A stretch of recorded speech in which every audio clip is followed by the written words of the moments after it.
नमस्कार, मैं शीतल पी सिंह, सत्यहिंदी.com पर आपका स्वागत है। आज हम एक बहुत विशेष बातचीत करने जा रहे हैं और वो उस विषय पर है जिस पर सारी दुनिया बातचीत कर रही है, बातचीत करना चाहती है और जिससे हर आदमी कंसर्न है। और वो आप जानते ही हैं कि इस समय दुनिया में सबसे प्रमुख बात जिसने हर मनुष्य को प्रभावित कर रखा है, वो है कोविड-19 यानी कोरोना, हम उसे शॉर्ट फॉर्म में भारत में कहते हैं। हमारे पास हम लोग इस पर लगातार बहुत सारे हमने प्रोग्राम्स किए हैं, लेकिन संयोग आज है तो हमारे पास एक अच्छा पैनल है हमारे भारत मूल से गए हुए दो वैज्ञानिकों का, जो एक तो एग्जैक्टली इसी फील्ड में और बहुत ही आगे की चीजों पे काम कर रहे हैं और एक ऐसे ही कामों में दूसरे रोगों के लिए लगातार वो भी इसी तरह के रिसर्च के काम में लगे हुए हैं। तो जो दुनिया में इसके लिए डाटा बैंक है, हमारे साथ डॉक्टर सुभाष वर्मा है, जो बीएचयू से पढ़ के गए हैं और आज विश्व की एक सम्मानित लेबोरेटरी में इसके जीनोम पे काम कर रहे हैं। जो अंतिम शब्द आता है हिंदी वालों के लिए थोड़ा सा कठिन होगा, लेकिन इन शब्दों को तो इन्हीं नामों से जानना बेहतर होता है। इनका अनुवाद करना या इनका दूसरा नाम रखना कभी ठीक नहीं है। डीएनए तो आप लोगों ने खूब सुना होगा, डीएनए बड़ा सिंपल शब्द है, लेकिन जो उसका डीएनए के बाद भी जो उसकी जहां पे आखिर होता है वो शब्द है वैज्ञानिक भाषा में जेनोम। तो जेनोम में जो काम कर रहे हैं ऐसे डॉक्टर सुभाष वर्मा, जो हिंदी बोल सकते हैं और हम लोगों से बहुत सारी बातें आप तक पहुंचा सकते हैं, जो बिल्कुल मतलब आज मनुष्यता के शोध के आखिर में हो रही है, इस तरह के काम के लिए वो आप तक पहुंचाएंगे। और वो हमारे दूसरे सहयोगी, जो मैंने बताया कि मिलती जुलती लेबोरेटरी में काम कर रहे हैं, जो आप कैंसर नाम से चीज जानते हैं, जिससे बहुत डरते भी हैं, जिससे बहुत मरते भी हैं, वो उस एरिया में काम कर रहे हैं, वो भी उपलब्ध है। और दोनों इस समय अमेरिका से, वहां इस समय शाम है और हमारे यहाँ सुबह है जब हम इसको रिकॉर्ड कर रहे हैं। तो आप दोनों लोगों का बहुत बहुत स्वागत है सत्य हिंदी के ऑडियंस की ओर से और हमारे एडिटोरियल की ओर से कि आप ये डॉक्टर महेंद्र हैं, डॉक्टर महेंद्र सिंह, और वो थे डॉक्टर सुभाष। तो ये दोनों डॉक्टर सुभाष तो इसी जेनोम पर काम कर रहे हैं, कोविड के ही जेनोम पर, तो वो हम लोगों को बताएंगे।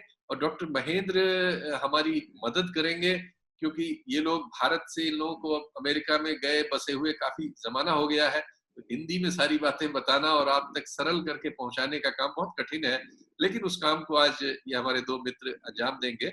और ये हम लोगों के लिए बहुत ही खुशी की बात है कि इस तरह से भारत मूल के दो इतनी मेहनत करके और ऐसी जगहों तक पहुंचे लोग एकदम सीधे आपसे उपस्थित हैं अपनी बात और आपको वो बातें बताने के लिए जो बिल्कुल ही अभी बहुत ही ऐसे डोमेन में है जो बहुत आसान नहीं है और अंग्रेजी में ही उपलब्ध है अभी तक। तो ये बहुत खुशी की बात है। आप दोनों लोगों का बहुत बहुत स्वागत है। तो बिना किसी औपचारिकता के शुरू कर देते हैं। डॉक्टर वर्मा, थोड़ा सा अपने काम के बारे में बताइए, क्या कर रहे हैं आप? तो मैं क्लासिकली सॉरी मैं ओरिजिनली वायरस में काम करता हूँ। मेरी लैब जो है वो कई डिफरेंट तरीके के वायरस में काम करती है। जो मेरा ओरिजिनल जो ट्रेनिंग है मेरी, वो डीएनए वायरस पे ट्रेनिंग है जी। या जो मेरी जो मेरा एक्सपीरियंस रहा है वो डीएनए वायरस पे किया है। सो वायरस कई तरीके के होते हैं जी। वो उनका जो क्लासिफिकेशन होता है या उनको जो डिवाइड करते हैं हम लोग, वो उनके जीनोम बेस पे करते हैं। पहला जो क्राइटेरिया है या पहला जो ग्रुप बनाते हैं वो वेदर जीनोम डीएनए है या आरएनए है, उसको हम लोग डिवाइड करते हैं पहला ग्रुप में। उसके बाद में उसके बेस पे कि उस वायरस का साइज क्या है, आप बाहर की जो और सारी प्रोटीन्स हैं, आपने सुना होगा कोरोना वायरस पे जो कोरोना का नाम इसीलिए है कि उस पे जो स्पाइक प्रोटीन है या जो आउटर मेम्ब्रेन है या जो प्रोटीन जिससे वायरस अटैच होता है जी, वो क्राउन लाइक होती है। क्राउन मीन ऐसे छतरी जैसी होती है, तो उस पे वायरस अटैच होता है सेल पे और फिर अंदर चला जाता है ह्यूमन सेल में, जहां जहां वो अटैच कर सकता है या जहां जहां उसके डॉकिंग या अटैचमेंट प्रोटीन होती है उसके अंदर चला जाता है। ठीक, तो उस कई बेसिस पे इस वायरस को क्लासिफाई करते हैं। ठीक, तो हमारी लैब ओरिजिनली काम कर रही थी डीएनए वायरस पे, बट जब जीका वायरस का आउटब्रेक हुआ 2015 में, then we switched to Zika virus also. And Zika is RNA virus. And we know कि Zika virus ने कितना प्रॉब्लम किया था, especially in South America. वहाँ पे जिनको इन्फेक्शन हुआ था, जो प्रेग्नेंट महिलाएं थी, उनके बच्चे पैदा हो रहे थे, उनके जो सिर थे वो छोटे थे, और छोटे इसलिए थे कि जो वायरस है वो ब्रेन में चला जाता है। जब वो वुमेन्स प्रेग्नेंट होती हैं तो ये वायरस ट्रांसफर करके चला जाता है फीटस में, और जो फीटस ग्रो करता है तो उसका ब्रेन उतना फुली ग्रो नहीं करता है, बिकॉज वायरस इज देयर, तो वायरस उसको छोटा कर देता है। तो उसको हम एक टर्म देते हैं माइक्रोसेफली। वो माइक्रोसेफली मीन और human brain size is smaller than normal size. तो उस पे काम करने लगे हम लोग। फिर हम लोग ने कहा कि कुछ ऐसे वायरस जो कि आउटब्रेक्स होता रहता है, डेंगू वायरस है, डेंगू अपने इंडिया में सुना होगा, काफी कुछ होता है, चिकनगुनिया है, तो ये सब जो वायरस है इन्फेक्शियस एजेंट है। तो हमने थोड़ा डीएनए एक ही वायरस से स्विच करके और डिफरेंट वायरस पे काम करना शुरू किया। तो अभी जब ये कोविड-19 आया तो हम लोग ने कहा कि we need to do something about it because you know this virus is spreading so quickly. In the beginning हम लोग ने सोचा कि इतना नहीं फैलेगा। I had no idea, like मैं क्लास पढ़ाता हूँ बायोलॉजी की अपने इंस्टीट्यूशन में, अपने हमारे कुछ स्टूडेंट हैं वो थोड़ा वरिड थे कि ये कहीं ऐसा फैल तो नहीं जाएगा, यहाँ पूरी दुनिया में तो नहीं चला जाएगा। चाइना में स्टार्ट में शुरू हुआ, जनवरी की बात कर रहा हूँ, जनवरी 23rd was my first class. First time I went to the class. तो मैंने कहा नहीं, don't worry about it, we have all the capabilities, हम लोग सक्षम हैं इसको कंटेन करने के लिए। लेकिन वो ऐसा हुआ नहीं। अच्छा, ऐसा नहीं हुआ, इसका कई रीजन हो सकता है कि हमको इंफॉर्मेशन नहीं दी गई राइट। शुरू में बिगनिंग में पता नहीं चला कि इतना ह्यूमन टू ह्यूमन कांटेक्ट या ह्यूमन टू ह्यूमन ट्रांसमिशन है, वो सब चीजें शुरू में क्लियर नहीं थी। और लोग जब वहां से निकलने लगे, वुहान जो चाइना का हुबेई प्रोविंस का है जगह है, तो लोग वहां से बाहर गए, और वो जो लोग गए उनमें कोई सिम्टम नहीं था। तो प्रॉब्लम यही हुई कि कोई सिम्टम नहीं था, but they carried virus with them. तो जहां जहां भी गए उनको कोल्ड जैसा फ्लू लाइक सिम्टम्स होने लगा, लेकिन उनको ये नहीं पता था कि maybe this is the same virus they got. So और जब तक पता चला तब तक बहुत देर हो गई थी। वहां से लोगों को और लोग को हो गया था। तो वो कंटेनमेंट नहीं काम किया कि एक छोटी जगह पे या जहां पे ओरिजिनेट हुआ वहीं पे रह जाए। तो आपने टर्म सुना होगा, पैंडेमिक क्यों बोलते हैं? जो कोई वायरस जो ओरिजिनेट होता है, अगर एक जगह पे रह गया उसको एंडेमिक बोलते हैं, like in specific area. Pan मतलब कि ये पूरा फैल गया, पैंडेमिक हो गया, एकदम फैल गया, पूरा दुनिया में फैल गया। तो इसलिए जब पैंडेमिक घोषित किया WHO ने बहुत late, I think March 15 second week. Yeah, second week. So that's when they thought, oh my God, this is everywhere now. And that's when they declared that this is a global pandemic, not even the one country specific or something. Like gone to every country. तो वो सब हुआ। तो हम लोग उसी time पे सोचे कि नहीं, हम लोग एटलीस्ट जहाँ जो मेरी शुरुआत हुई काम करने की इस पे, हम लोग ने देखा कि जो चाइना के जो पेशेंट थे उनमें सीबीआरटी नहीं थी बहुत ज्यादा। ऐसा एटलीस्ट मीडिया को पता चला या हमको पता चला कि वो लोग डेथ रेट बहुत कम थी। बट जब इटली में इतने लोग मरने लगे, हम लोगों ने सोचा क्या चक्कर है, क्या डिफरेंस है इस चाइना वर्सेस इटली। तो दूसरा जो कंट्री जहां मेजर प्रॉब्लम हुई वो इटली था। तो हमने कहा इसमें कुछ तो चल रहा है, वायरस में कुछ या तो म्यूटेशन हो रहा है। अगर म्यूटेशन को क्या बोलेंगे हिंदी में, म्यूटेशन ही बोलिए, चलिए। तो हमने सोचा कि क्योंकि आरएनए वायरस जो है वो क्विकली म्यूटेट कर जाता है। Even though this virus is not like HIV का जो म्यूटेशन रेट है बहुत ज्यादा है, इसका उतना ज्यादा नहीं है। बट इसकी फ्रीक्वेंसी थोड़ा है, मतलब जो डीएनए वायरस के कंपैरिजन में ये वायरस म्यूटेट कर सकता है। तो हमने सोचा कुछ ना कुछ इस वायरस में हो रहा है। तो उस बेस पे हमने कहा जितने भी केसेस नेवाडा में होंगे हम उनको सबको सीक्वेंस कर डालेंगे। तो हमारी जो पब्लिक हेल्थ लैब है उसका उनके डायरेक्टर जो है डॉक्टर मार्क पेंडोरी, मैंने उनको कांटेक्ट किया कि I want all those samples what we are getting in Nevada and let's sequence it. तो पहला स्टार्ट मुझे वहीं से हम लोग ने किया कि हमने सीक्वेंस लिया, जो सैंपल होते हैं उनका एनपी स्वाब बोलते हैं, नेजोफेरेंजियल स्वाब बोलते हैं। तो उसको हम लोग ने कलेक्ट किया। तो अगेन वो बायोलॉजिकल सेफ्टी लेवल का स्पेसिमेन है। तो हम लोग उसको सिंपल लैब में नहीं हैंडल कर सकते हैं, उसको BSL-2 लेवल में ले जाके करना पड़ता है। तो वहां पे उनका RNA एक्सट्रैक्ट किया, फिर उनको cDNA बनाया, फिर उसको सीक्वेंसिंग किया और उनको देखा कि कैसा मैच कर रहा है, तो कहां से वो मैच कर रहा है। सिर्फ एक सेकेंड, ये जो आपने जिस लेबोरेटरी में किया, इस तरह की दुनिया में लेबोरेटरी क्या भारत में है? इस तरह की कोई लेबोरेटरी जो ये सब कर सके जो आप कर रहे हैं? तो सीक्वेंसिंग का पार्ट है जो कि BSL-2 लैब दुनिया मतलब भारत में बहुत ढेर सारी लैब्स हैं जहां पे लोग कर सकते हैं, and in fact they are doing it. I think Delhi में कर रहे हैं सीक्वेंसिंग, और आई थिंक जो वायरोलॉजी इंस्टीट्यूट है इंडिया का, नेशनल वायरोलॉजी उसमें अच्छा, ठीक ठीक, वो लोग इसका सीक्वेंस कर रहे हैं। तो बेसिकली क्या करते हैं कि उसका जो स्वाब है उसको लेते हैं और एक मीडियम में डाल देते हैं, फिर वायरस इनएक्टिवेट हो जाता है। लेकिन जो प्रोसेस है कलेक्ट करने के और ट्रांसफर की बात, लिक्विड में डालने की, उस टाइम पे वायरस इन्फेक्शियस हो सकता है। लेकिन जब हम RNA निकालते हैं उसमें से, उसके बाद वो इन्फेक्शियस नहीं रहता है। तो वो सीक्वेंसिंग कहीं भी हो सकती है, किसी भी लैब में जहां पे नेक्स्ट जनरेशन सीक्वेंसिंग के apparatus हैं, वो लोग कर सकते हैं। तो ये बहुत ऐसी कॉम्प्लिकेटेड चीज नहीं है कि, बट ये टेक्नोलॉजी होनी चाहिए, क्योंकि जो वायरस है वो बहुत कम होता है बॉडी में। जो ये नेसोफेरिंजियल स्वाब है बहुत ही कम क्वांटिटी में होता है, तो हमको उसको पिकअप करना पड़ता है। उसको जब हम कलेक्ट करते हैं उसमें बहुत ढेर सारी चीजें आ जाती हैं, जो बॉडी की चीजें हैं वो भी आ जाती हैं, तो उनको हम कैसे सेपरेट आउट करें, तो वो टेक्नोलॉजी हम लोग ने डेवलप करी कि कैसे हम लोग इनरिच करें। ठीक है। और क्योंकि और जो दुनिया में सीक्वेंसिंग हो रही है, I don't know, our paper is not published yet or not in submission phase, लेकिन ये टेक्नोलॉजी अभी को और लोग नहीं यूज कर रहे हैं, हम ही लोग कर रहे हैं। तो लोग ये करते हैं कि वायरस को काफी बढ़ाने के लिए, क्योंकि सीक्वेंसिंग के लिए थोड़ा मास चाहिए, वॉल्यूम चाहिए उस पर्टिकुलर जो जिसका पार्ट सीक्वेंस कर रहे हैं, उसको एक सेल में डाल देते हैं। मनोज भाई, महेंद्र भाई तो समझते हैं कि सेल में डाल देते हैं, फिर तो वहां पे वायरस एम्पलीफाई कर जाता है। तो वो वायरस जो एम्पलीफाई करता है, तो उनके पास ज्यादा मटेरियल होता है सीक्वेंस करने के लिए। लेकिन प्रॉब्लम ये है कि ये प्रोसेस में कभी कभी वायरस वो म्यूटेशन एक्वायर कर लेता है लैब सेटिंग में, तो वो mutation may not be real from patients, right. तो वो थोड़ा सा प्रॉब्लम रहता है।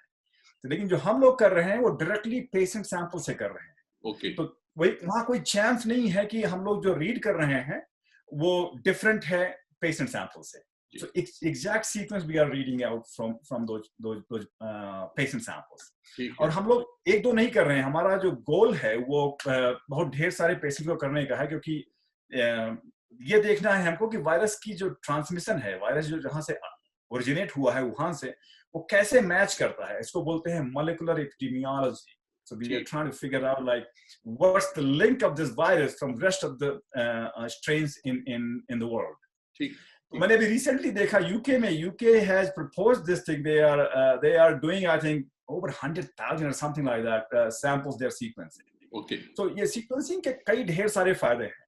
पहला फायदा ये है कि हमको पता चल जाएगा कि जो वैक्सीन बन रही है वो जितने भी स्ट्रेन है सबके लिए काम करेगी या पर्टिकुलर के लिए काम करेगी। क्योंकि जो वैक्सीन बन रही है बेसिकली वो, डाइवर्ट तो नहीं कर रहा हूँ यहाँ पे, एक डायरेक्शन में चला जा रहा हूँ अभी मैं, प्लीज। हाँ, लेकिन यह है कि जो वैक्सीन बन रही है वो वैक्सीन टारगेट कर रही है जो अटैचमेंट को। आगे मैंने बात नहीं की अटैचमेंट के बारे में क्या होता है, लेकिन जो वैक्सीन का जो एंटीबॉडी है वो बन रही है RBD डोमेन बोलते हैं, जो स्पाइक प्रोटीन का, तो उस पे बन रही है। तो हमारा ये एम था कि कहीं RBD डोमेन में म्यूटेशन तो नहीं हो जा रहा है। अगर RBD डोमेन जिसके लिए एंटीबॉडी बन रही है उसमें म्यूटेशन हो गया तो वो वैक्सीन उन लोगों को काम नहीं करेगी जिनमें वो वायरस जा रहा है। तो ये एक बहुत बड़ा फायदा होगा पता करने का कि कितना प्रेवलेंस है सर्टेन स्ट्रेन की। ठीक, तो वो एक था। दूसरा, हमने बात किया रेमडेसिविर की। तो आप ये जानते हैं कि एंटीबायोटिक में काम करते हैं, अपने आपकी कंपनी है, तो एंटीबायोटिक रेजिस्टेंस डेवलप हो जाता है बैक्टीरिया में स्पेशली, राइट। क्योंकि जो बैक्टीरिया होते हैं उनको इनएक्टिवेट करने का मैकेनिज्म ढूंढ लेते हैं। तो वायरस भी ऐसा कर लेगा ओवर टाइम, क्योंकि वायरस म्यूटेट कर रहा है। तो एक ड्रग जो है रेमडेसिविर है वो काम नहीं करेगी बहुत लॉन्ग टर्म के लिए, हमको पता है, क्योंकि कोई म्यूटेशन हो गया तो वो रेमडेसिविर बाइंड नहीं कर पाएगी जो उसके डोमेन पे बाइंड करती है, जो कैटालिटिक डोमेन बोलते हैं, और क्या बोलेंगे हिंदी में, जिससे एंजाइम एक्टिविटी जो होती है उसको RNA डिपेंडेंट RNA पॉलीमरेज की, वो वो म्यूटेट हो जाएगी तो रेमडेसिविर वहां बाइंड नहीं कर पाएगी, और बाइंड नहीं करेगी तो काम नहीं करेगी। तो ये सब चीज को लेते हुए हमने कहा कि पूरा वायरस का जीनोम सीक्वेंस करते हैं, देखते हैं कि जो म्यूटेशन रेट है कहीं इससे कोई नया स्ट्रेन तो इवॉल्व नहीं हो जाएगा जो कि ना तो वैक्सीन काम करेगी ना तो ड्रग काम करेगी। तो ये एक बहुत बड़ा फायदा होगा उससे। तो आप लोगों की स्टडी अभी कब तक कंक्लूड होगी कि ये आप डिसाइड कर पाए? तो जो नेवाडा की ये जो ग्लोबल अप्रोच है, हर जगह अभी जैसे बताया कि यूके में लोग बहुत सीक्वेंस कर रहे हैं सारे स्ट्रेन्स को, उनका भी शायद यही एम होगा। अभी तो मैंने न्यूज रिलीज पढ़ी थी है कि वो देखना चाहते हैं कि क्या होगा। तो ये ओवर टाइम ये स्टडी हमेशा चलती रहेगी। अच्छा। क्योंकि वायरस हमारा जो ये लॉन्ग टर्म ये सर्वेलेंस बोलते हैं, हम लोग सर्वे करते रहेंगे ओवर टाइम कि क्या म्यूटेशन हो रहा है। नहीं तो हमने अभी ग्रांट सबमिट करी है जिसमें हमने प्रपोज किया है कि हम 2-3 साल तक अगर वायरस है तो हम हर महीने जितने पेशेंट हमारी पब्लिक हेल्थ लैब में आते हैं उनको हम टेस्ट करते रहेंगे और उनका डेटाबेस हम सबमिट करते रहेंगे, जो अपना ग्लोबल डेटाबेस है। तो उससे सबको पता चलता रहेगा कि म्यूटेशन रेट क्या है और पर्टिकुलर एरिया में वो म्यूटेशन कितनी तेजी से हो रहा है। तो एक ग्लोबल इंपैक्ट होगा उस डेटा को, even though this localized, but that data can give a model for even bigger level like country. Suppose India के लिए हो गया, यूके के लिए हो गया, यूरोप के लिए हो गया, तो वो एक मॉडल जनरेट कर सकते। एक सवाल कर लूं मैं, चूंकि रेमडेसिविर की बात हुई, जो हमारे यहाँ हाइड्रोक्सी क्लोरोक्वीन की बात एक समय ट्रंप साहब ने छेड़ दी थी, उसका पॉलिटिकल इशू भी बन गया था, फिर हमने उनको परमिट भी कर दिया, हमने सप्लाई भी कर दिया। उसका रोल क्या रहा है आप लोगों के एक्सपीरियंस? तो जो हाइड्रोक्सी क्लोरोक्वीन है ये एंटी मलेरियल ड्रग है जैसा हम सभी जानते हैं। तो इसको रिपर्पस किया गया। सो जो अपना FDA होता है, अगर कोई ड्रग नहीं है तो जो क्लिनिशियंस हैं वो लोग देखते हैं कोई सिमिलर ड्रग है जो कि काम कर सकती है, तो ट्राई करते हैं क्विकली, लाइक इमरजेंसी यूज के लिए होता है। तो उन्होंने ये देखा कि ये इन्फ्लेमेशन कम कर देती है, primarily this anti inflammatory drug used in malaria, right, arthritis के लिए यूज होती है। तो उन्होंने कहा कि जो कोविड में है, कोविड में लंग में इन्फ्लेमेशन हो रहा है, क्योंकि लंग का जो एल्वेओलाई है वो फिल्ड हो जाते हैं वाटर से या लिक्विड से जो सिक्रीशन होता है, तो इसीलिए आदमी ब्रीथ नहीं कर पाता है। आपने सुना होगा कि वेंटिलेटर लगाना पड़ता है because the lungs are not capable for exchange of oxygen and carbon dioxide, right. तो वो इन्फ्लेमेशन के चलते होता है। तो इन्होंने ये कनेक्शन लगाया कि ये ड्रग एंटी इन्फ्लेमेटरी है तो कहीं काम तो नहीं कर सकती है। तो उन्होंने देखा कुछ जगहों पे, वो देखा कि हाँ काम कर रही है, लेकिन ये स्पेसिफिकली वायरस को टारगेट नहीं कर रही थी। ये टारगेट कर रही थी कि वो जो वायरस एंटर करता है, तो थोड़ा कॉम्प्लेक्स प्रोसेस है ये। वायरस एंटर करने पे जाता है एक लाइसोसोम में, लाइक वायरस एंट्री हुआ तो लाइसोसोम में गया और वहां से फिर लाइसोसोम ब्रेक हुआ, वायरल जीनोम आया साइटोप्लाज्म में, साइटोप्लाज्म बोलेंगे शायद तो वहां पे वायरस रेप्लिकेट करने लगता है। तो ये ड्रग ये करती है, ये ड्रग चली जाती है लाइसोसोम में, तो उसका पीएच चेंज कर देती है। जब पीएच चेंज कर दिया लाइसोसोम का, तो लाइसोसोम एक्टिव नहीं रहता है, तो वो वायरस को फिर उतना एक्टिविटी नहीं दे पाता था। लाइसोसोम जो है वो बहुत ही स्लो काम करता है, तो वायरस थोड़ा सा रेप्लिकेशन डाउन होता है और एंटी इन्फ्लेमेटरी है। लेकिन इस ड्रग के साइड इफेक्ट काफी है। अच्छा। आपने सुना ही होगा कि ये प्रोफाइलैक्टिक, तो ये ट्रीटमेंट के लिए दिया जा सकता है, लेकिन ये ड्रग जो है लोगों में हार्ट प्रॉब्लम क्रिएट कर रही थी। तो ऐसा रिकमेंडेशन आया कि people who are in critical care, they should be given this drug under the surveillance of a doctor. So they cannot give to any and everybody. Their heart need to be monitored throughout the course of this drug. तो लेकिन उसका लोगों ने कुछ गलत लिया, अगर तुम खा लो ऐसे ठीक हो जाओगे, प्रोफाइलैक्टिक है, नहीं, वैसा कुछ नहीं है। अच्छा। इसके साइड इफेक्ट्स हैं। अच्छा। तो ये ड्रग काम कर सकती है कुछ लोगों में, but it's not a direct drug for treating कोविड-19। अच्छा, एक जरा सी बात, बहुत लेमैन वाली बात है, क्योंकि हर आदमी डरा हुआ है और भारत में अलग तरह से है। बहुत से लोग धार्मिक कारणों से नहीं डरते, बहुत से लोग डरते हैं वैज्ञानिक कारणों से, सूचनाओं से डरते हैं। इसमें थोड़ा सा एजुकेशनल क्लासिफिकेशन, इकोनॉमिक क्लासिफिकेशंस भी हैं।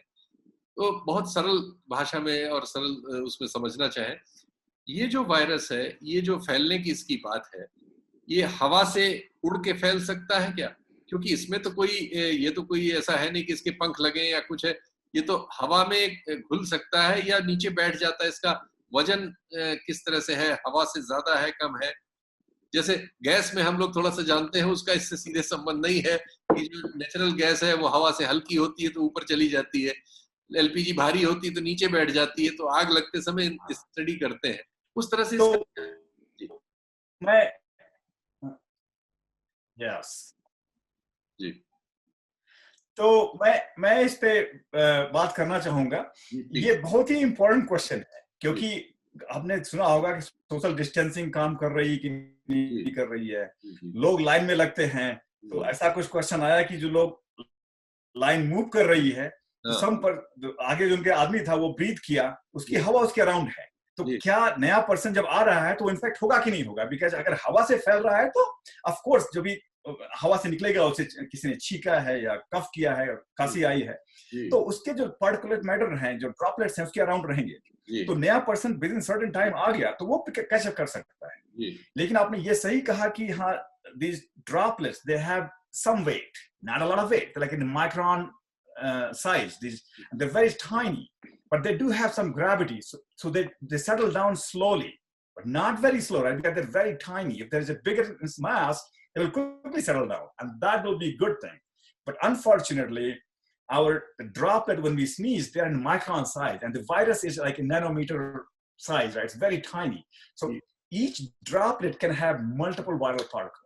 और एक ड्रॉपलेट भी अंदर चली गई तो वो सेल को इन्फेक्ट कर देती है। तो हवा से फैल सकता है, लेकिन उसके कई ढेर सारे रिकमेंडेशंस हैं। अगर 10 मिनट के बाद कोई गया हवा में फैल नहीं रहा तो उसकी डिपेंड करता है। इसके कई ढेर सारे मॉडल भी आए हैं। MIT ने पब्लिश किया था एक मॉडल, आपने शायद देखा होगा, नहीं देखा होगा। उन्होंने देखा कि ये 26 फीट तक चला जा सकता है। किसी ने स्नीज किया तो जो ड्रॉपलेट है 26 फीट तक चला जाएगा, उतनी दूर तक इन्फेक्शन फैल सकता है। और उन्हें टाइम भी कैलकुलेट किया कि कितना टाइम लगता है सेटल होने में, ये सब किया है। But again those are very controlled condition. In real life we don't know कि कितना देर से हवा में रहता है। तो वायरल पार्टिकल फ्लोट करता है। एक दूसरा और बड़ा सरल सा सवाल कि अगर कोई किसी से हाथ मिलाता है तो क्या ये स्किन टू स्किन ट्रेसपास कर सकता है या ये स्नीज से ही निकलेगा? ये भी कंफ्यूजन बहुत बड़ा है। ये बहुत अच्छा क्वेश्चन है एक्चुअली। तो जो आपने ये कहा कि हाथ से फैल सकता है, तो हाथ बाय इटसेल्फ नहीं फैलेगा, क्योंकि वायरस के जो रिसेप्टर हैं हमारी स्किन सेल पे नहीं है। और दूसरी बात है, स्किन हमारी बहुत प्रोटेक्टिव होती है। अच्छा। बहुत चीजों से प्रोटेक्ट करती है, बैक्टीरिया से, और कई चीजें स्किन पे हैं जिसको माइक्रोबायोम बोलते हैं, तो उसके चलते वायरस अंदर नहीं जाएगा। लेकिन हमारी आदत है, हम as a human we know that we touch our face and nose, right? ऐसा है, डेटा है शायद, I think every hour 24 times human touches the face and nose, right? We pick nose. So जब हम किसी से हाथ मिलाते हैं, उसके बीच में डिसइंफेक्ट नहीं किया, हमने टच किया, हम लोग ने टच किया, आंख टच किया, माउथ टच किया या नोज टच किया, तो virus can get into those areas और वहां से उसको एंट्री मिल जाएगी। इसीलिए रिकमेंडेशंस है कि हैंड को सैनिटाइज करिए, फ्रीक्वेंटली वॉश करिए, तो उससे जो चांसेस हैं वो बहुत कम हो जाते हैं। But again the point was that it cannot enter directly from skin to skin contact. It has to come in contact with upper respiratory tract, because this is a respiratory virus.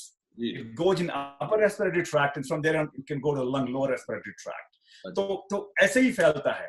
Otherwise किसी का cut है, cut का भी मुझे नहीं पता है कि क्या डेटा है, बट आई कुछ सस्पेक्ट कि वो कट से भी नहीं जाएगा, क्योंकि हमारी जो पेशेंट में वायरीमिया नहीं होती है, एक टर्म होता है, जो पेशेंट होते हैं उनमें जब इन्फेक्शन होता है तो कुछ वायरस में जो वायरस बॉडी में सर्कुलेट करने लगता है पूरी ब्लड सर्कुलेशन के थ्रू। बट इस वायरस में हम लोग ने देखा है, या सभी जितने क्लिनिशियंस ने देखा हुआ है, कि ये वायरस बहुत ज्यादा ब्लड में नहीं है, which is a good thing. अच्छा, क्योंकि ये जो रिसेप्टर है ना, वो लंग, आपने फिर भी देखा कुछ केसेस में हो रहा है, लंग्स के अलावा लिवर में प्रॉब्लम हो रही है, किडनी में प्रॉब्लम हो रही है, आपने सुना होगा जैसे केसेस आ रहे हैं, लेकिन वो बहुत ज्यादा नहीं है। कुछ लोग में वायरीमिया है, लेकिन वायरीमिया का जो लेवल है बहुत ज्यादा नहीं है। तो स्किन टू स्किन कांटेक्ट के चांसेस बहुत ही कम है। कहीं ऐसा तो हम नहीं इसको करें जो कि जीन एडिटिंग जो प्रोटीन्स होती हैं उसको हम पहले से डाल दें उस सेल में, एक थेरेप्यूटिक या वैक्सीन अप्रोच कह लीजिए, वो हम लोग कर रहे हैं कि जो जीन स्पेसिफिकली टारगेट कर दें हम कोरोना वायरस के लंग्स में स्पेशली, जी, तो उस पे हम लोग थोड़ा बहुत काम कर रहे हैं, अभी सक्सेस बहुत ज्यादा नहीं है उस पे, लेकिन हम ये चाहते हैं कि जो वायरस बॉडी में है उसको हम स्पेसिफिकली अल्टर कर दें जीन को, जिससे वो वहां पे डेड हो जाए, वहां पे रेप्लिकेट नहीं करे। तो एक वो अप्रोच हमारा चल रहा है, we are collaborating with investigator from Harvard med school. तो वो अगर कुछ हो गया उस पे तो दैट विल बी लाइक, या हमने देखा था कुछ कोई और लाइफ भी उस पे, in the mean time they start working, it's called gene therapy, आपने सुना होगा, ये एनपीआर पे भी न्यूज में था वो। तो हम लोग भी थोड़ा बहुत उसमें कर रहे हैं, लेकिन हमारी टेक्नोलॉजी थोड़ा डिफरेंट है, मैं उस पर बात नहीं करना चाहूंगा अभी, लेकिन अच्छा, अब ये जो कुछ परसेप्शन वाले कुछ और सवाल हैं, जैसे एक सवाल ये है, अभी तक हालांकि ये नहीं होना चाहिए, लेकिन अभी तक भारत जैसे बाजारों में चल रहा है और आपके प्रेसिडेंट बोल देते हैं, उससे और कई बार हो जाता है, क्या ये नेचुरल वायरस है या ये लैब में आर्टिफिशियली बनाया गया है? ये भी एक बड़ा सवाल है, kindly clear.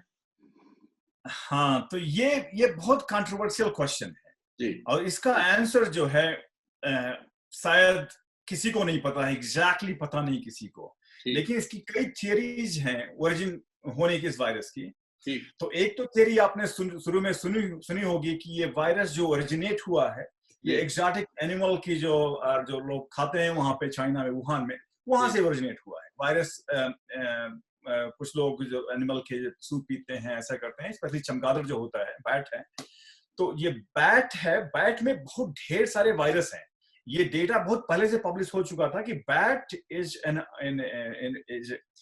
Animal, you can say it has a lot of virus, lot of virus bacteria. तो ये भी हो सकता है कि ये वायरस रहा हो वहां, उसमें रहा हो, and somebody was eating the soup and they picked it up, and in the beginning nobody knew this is because of coronavirus or regular flu। तो वो एक थ्योरी है। सत्य हिंदी के और वीडियोस को देखने के लिए हमारे YouTube चैनल को सब्सक्राइब करें और सीधे नोटिफिकेशन पाने के लिए बेल आइकन दबाएं।